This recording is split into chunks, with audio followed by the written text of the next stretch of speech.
What's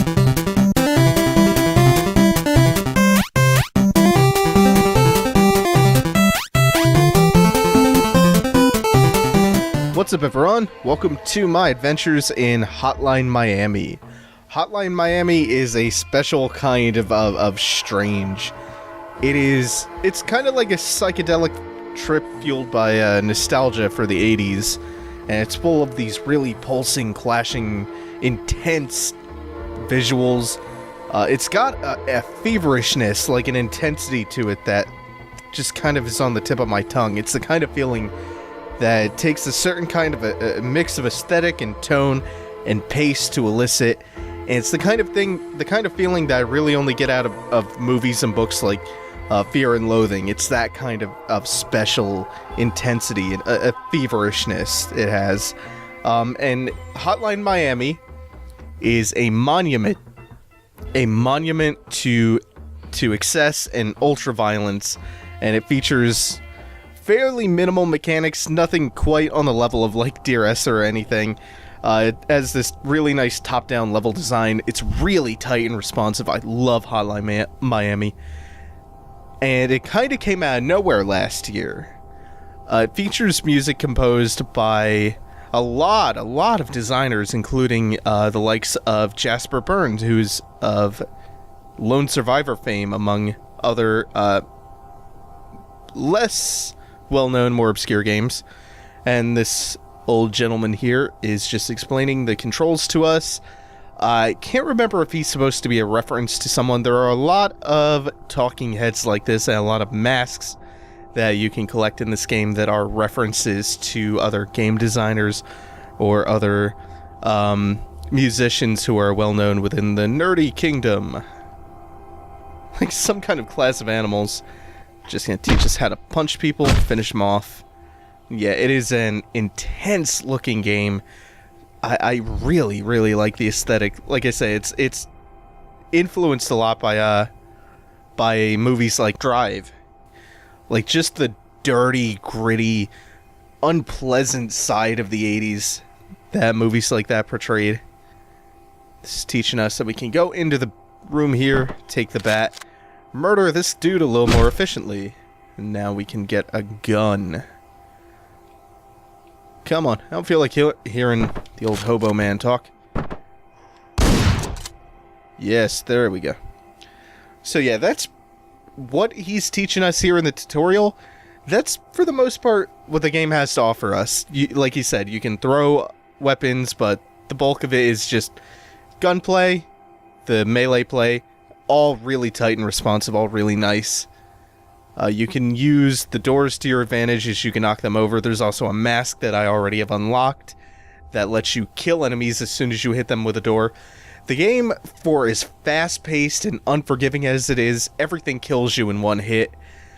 There's a heavy emphasis here on strategizing, which is really not quite what you might expect. I believe this is the Don Juan mask that I have unlocked that I was talking about that can kill enemies in one hit when you open a door on them, and it's on a character who's now talking to us.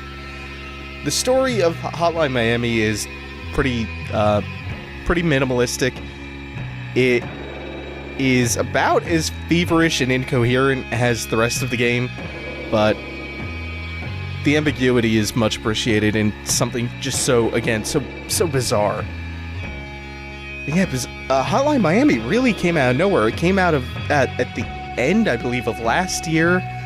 Was a come from behind, out of nowhere success. And I'm just gonna kind of skip through some of the dialogue here. It's not terribly important.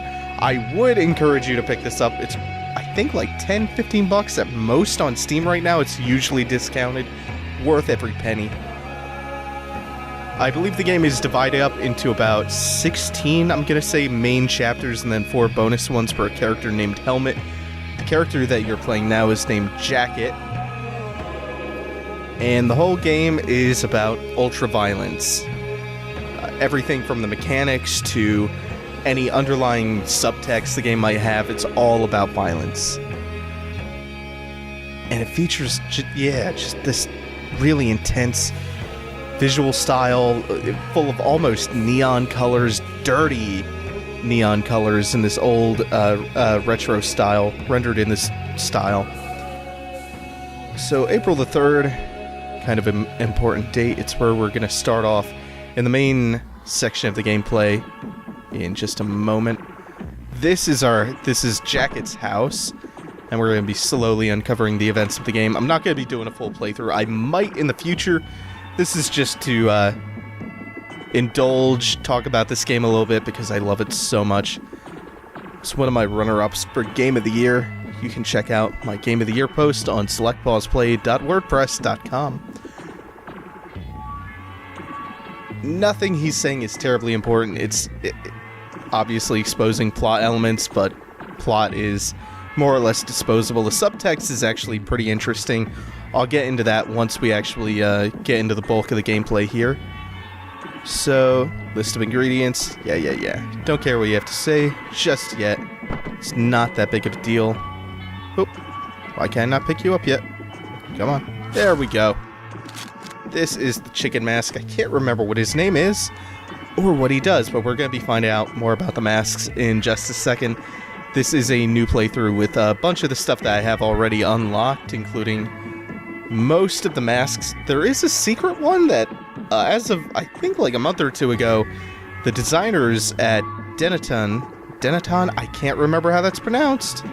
I hate pronunciation more than anything in the world. So many possibilities. Anyway, those guys, what are the names of the devs? I'm trying to remember this. I believe Dennis Veden and Jonathan Soderstrom said that there's one mask that people still have not figured out how to get yet, and I don't know if that mystery has been solved. So these are the various ones. Haven't unlocked all of them just yet. The main one is Richard. It doesn't do anything special to my knowledge. Rasmus lets you more easily pick up on secrets, better punching abilities, more guns. Don Juan is the one I love the most, but let's see. What one do I want to start with here? Because I'm going to be using Don Juan a lot, so I don't want to start with him. I want to show something else off. Quiet gunshots could be helpful. Not in the first level, though. You should survive one bullet. Again, not... A lot of these aren't super helpful early on, which is why you start with Richard. I can look further. I want to start with a knife. That'll be pretty helpful. And then when you knock those guys down with the doors, you can just go and beat them to death. Very, very gruesome. Fairly fast-paced game, which, again, runs a little bit counterintuitive to the fact that you can really play it as somewhat of a strategy game with just very fast-paced execution. You tap the right analog stick, you hold that down to target people, and then LB lets you look around further. I'm using the Xbox pad as opposed to the mouse and keyboard. Once you clear a room, you usually go up to the second stage of the room. And they're giving us the kid gloves here early on, as to be expected. And you, yes. Now, do I want to keep the knife? I think if you throw the knife, it's a one-hit kill. If you throw the pipe, it'll just knock them down and stun them, let you run up close and bash their heads in. Surprisingly violent game. Oh god, I didn't check. It's not very good to go in head first without checking what's going on. I think that guy's the only one I have left to kill. Yes. I'll just take that. Take the briefcase. Now, I think if I remember correctly, I have dudes waiting for me downstairs. Also, I want to point something out real quick, because there's already something really interesting at play here. So, from the moment you complete the stage, you're forced to kind of backtrack through all of this, and there is a point to that I'm going to be discussing maybe after a few more levels. Man, my controller's vibrating like crazy. It's also a really cool arcade-style game in that, you know, you have your score, you have the combo multiplier, you have all that going for you. And ooh, yeah. And it's an addicting as hell game. I believe that guy's gonna get back up, so let me go back over and bash his head in. Oh shit, I didn't want him going for the rifle. Okay, now I can go back out to my car, and that's the end of the chapter. The chapters aren't terribly long. They get much more complicated, much more difficult, which pads the length out in a good way. I'm just gonna go ahead and dumpster dive. Hey, my old friend the homeless man. Some of the characters in this game are allegories for other characters. Like, I believe the designers threw themselves in here as, I want to say they are gardeners somewhere along the way. One of them might have actually been the hobo. And you are so distraught with the violence that you just drop to your hands and knees and start vomiting.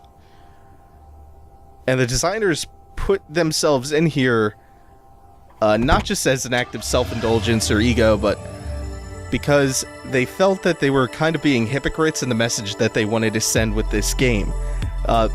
The underlying point of the game is that they want to show you just how gruesome and ugly all of this ultraviolence is, and they felt that because they made a game where the core of it is supposed to be anti-violent, and yet the violence is so fun to engage in, that they almost felt like they were being hypocrites in engaging and facilitating it, so they had to kind of insert themselves in to deliver their message in-game, if that makes any sense.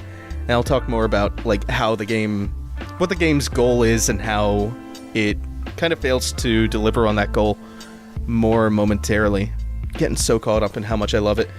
It's because the thing is, it's supposed to be a very brutal, emphatically not fun type of game, and yet it doesn't succeed at being that, and it's actually just really fun, really enjoyable to participate in this, like, gruesome level of violence. And our friend at the register is just going to give us a little bit of food. Let's change the subject. You like baseball? Oh, how nice of him. It's on the house. Well, just gonna grab that, run to the car, start the next level. Levels are very short. If you go through the later ones, the more difficult ones, perfectly, then it actually... even those levels can be pretty damn quick. The whole game can be beaten in something like 2 hours or so, not including the helmet missions that probably adds maybe an hour at most. And then there's also something I'm going to show you after I get off the phone with Linda. Linda needs a babysitter. I hate kids. This is a game all about ultraviolence. I would probably throw them out a fucking window. Can't stand children. There's one young child on this entire ball of water and dirt that I can tolerate, and that is my niece.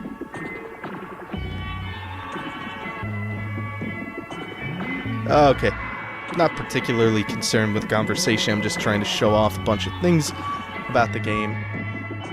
The game, for the level of just grit and nastiness and unpleasantness, it's kind of like, this is where I'm going to start. Unless, yeah, I guess I'll start with Don Juan here. And just keep using him. It's a little bit like Baghdad strung in neon. Actually, no, you know what? That is the description I always use for Vegas. The one I always use to describe Vegas. So what do we have going on around here? Vegas, by the way, is nuts, especially the fucking bus drivers there. Like, from the airport to my hotel last time I went, the bus driver sideswiped something like 3 cars and almost mowed down a crosswalk. I forgot he was still alive. Should pay a little bit more attention in this room. This is where we start having things go a little awry. Meant to kill him with the door. Doesn't really matter that much. I can take his gun, take that guy. Oh, God. Whatever. Okay, I'm going through the door. I don't really like the double barrel that much. It only holds 2 rounds. Shit. Didn't mean to trigger that guy. And that guy heard all the commotion from the other room. I believe I only have that guy left. I should be able to deal with him pretty easily. Plus, I can pick his rifle up. That holds 24 rounds, and it's an automatic. So, let's go downstairs, or upstairs. I'm not sure what that stairway... It's not really giving me much information. Oh, well. Done with that chapter.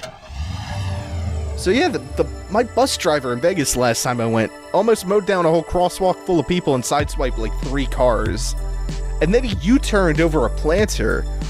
Nice guy, surprisingly. Very, very courteous. I'm not being sarcastic at all.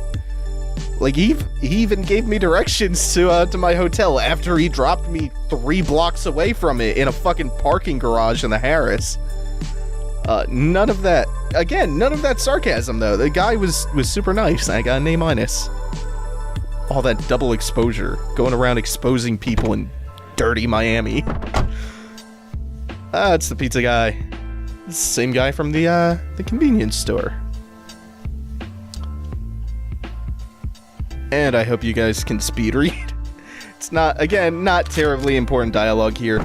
I think the single most important line in the game, I don't know if I'm gonna get around to seeing it, is the "do you like to hurt people" line, which again feeds into the whole, like, the game's underlying message of being anti-violent, or at least wanting to show you the more gruesome side of violence. And actually, while I'm on that subject, the reason I brought up earlier that you have to backtrack through all the bloodshed and the gore that you are responsible for causing, the reason that's purpose designed like that, where you have to backtrack through all that mayhem and carnage, and it's to force you to really drink in the detail of all the damage that you've done, and hopefully make you feel some kind of unpleasantness. And I don't particularly think the game exceeds in a stellar way at delivering its message. It makes, like, there's a lot of really heavy-handed clues that about what it's trying to be. It's just, it falls short of actually evoking that feeling of making you reevaluate the violence in games. And then other people like Campster over at Errant Signal have read something completely different into the game, where I believe his theory is that because everything is ultimately so pointless, that the game is actually about how games should be about nothing, about how this game in particular is about nothing, because it's especially underpinned by a stealth hospital level that he reads as you're supposed to realize at that point that without the game's frantic pace, the mechanics, the responsiveness, when it suddenly becomes something completely different, this slow-paced, really punishing stealth level, that the game becomes much less enjoyable. That by being pretty much about nothing, as opposed to the sterile hospital environment, where it completely subverts what the rest of the game is, that the game is trying to teach you that, hey, it can just be pointless and that's fine. Which I don't disagree with. I believe there's a dude patrolling up here. So I want to grab that knife. Oh, shit. I wanted to grab the knife. That didn't go so well for me. So I guess I could deal with the guy up top first. Luckily, lethal doors. Yeah, that guy patrolling sometimes sees you and you can't really see him without the sight radius mask. So, shit. This is not going well. Let him come. Okay, need to reevaluate just a little bit. Don't believe that guy can see me just yet. Let me make my way slowly over here and pick up the knife. Then I'll throw the knife at him. Perfect! Now I have a gun. Okay, so since I can't see farther than that, what I'm going to do is I'm going to bait this guy out as soon as he passes. That could have gone better. What I didn't do was I didn't lock on, which is what I wanted. I could still do the same basic plan, except instead of killing him with one hit, I'll just stun him. It's fine though. Then I'll just beat him to death. And, ooh! I thought the pipe going through the glass might cause an alert or something stupid. Okay, so let's look up. Let's get him locked on. Bait. There we go. Did that attract any attention? It did not. This dude pissing in the bathroom. I don't know what else is up here. Just this guy. He's dead. Bathroom guy. Let's see. He dropped another shotgun, so I'm fine wasting ammo on him. Then I'll just pick up the other shotgun. Okay. Oh, neither. It doesn't matter which stairwell you go down. I don't think Gonna wait for that guy to patrol around. Oh no, it didn't work! God damn it! Oh, it's worse than I thought. Not as bad though, because I can always throw the gun at him and that for some reason knocks him to the floor. Oh. Okay. Well, there's that guy I have to worry about. As long as this dude patrolling down here doesn't go through the door, I'm fine. Okay. Now I can wait for him to go past the door. Hopefully not screw it up that time. I didn't. Alright. So, the real danger is that, because there's 3 dudes with guns down here, and I have to take the patrol here down, so guess my best bet is to not throw the gun away. Not throw both guns away. Okay, that's fine. I'll just wait and punch him or something. Oh, he only has a pipe. I thought he had a gun for some reason. Ooh! Oh god! Oh, that's fine. The door did all the work for me. Now I have a shotgun. Wonderful. Wonderful, wonderful. Okay, I still have those 2 down there to deal with. There's no one around the stairs, so if I make a break for that guy, I can go up, shoot him. They will funnel into the choke by the door. Here goes nothing. Oh. Wasted a few more bullets than I thought I would have to. Also, there's one more guy, and that kind of scares... Oh, it's just him. So I can just burst into the room. Guns blazing. No problem. Whew. That actually scared the shit out of me for a second. I love how intense this game is, and it's super responsive. I can see where they're going for with showing the ugliness of the violence, but the ugliness doesn't do enough to offset the fact that it's so fun. And it's a way more cerebral game than you might think. Also, I think I mentioned that Jasper Byrne composed some of the songs for this. The 2 in particular that he composed are Hotline and Miami, those 2 tracks, which sound like this and this. Oh, also there's a couple other game designer references in here. There's a reference to Phil Fish, who famously made Fez and has said many controversial things, also appeared in Indie Game the Movie. Also making Fez 2, which I just heard about. There's a mask in the game. It's a fish head mask. I can't remember how to unlock it. And when you put it on, it translates all of the dialogue in the game into French using Babelfish. I believe there's also a reference to Perturberator. He's a DJ in one of the levels. There's a couple things like that. Actually, I think Jasper Byrne also... I hope it's Jasper Byrne and not Burns. Otherwise, I've been fucking up hard. This guy looks like he should be working in a record store. In fact, what kind of store is this? It's kind of hard to tell with the art style. Oh, another fun fact about this game. There are over 1,500 hand-drawn pixels, and one of the designers of the game, this was, I believe, his first game that he worked on. And I don't remember if that's Dennis or Jonathan. And the other one worked on many games.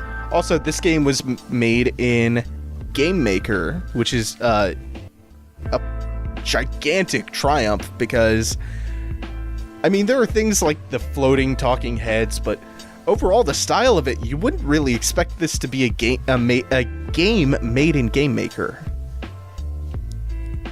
Oh, almost forgot. Now we can get back on with the game. Oh, it's a VHS place. I should have seen the sign going in.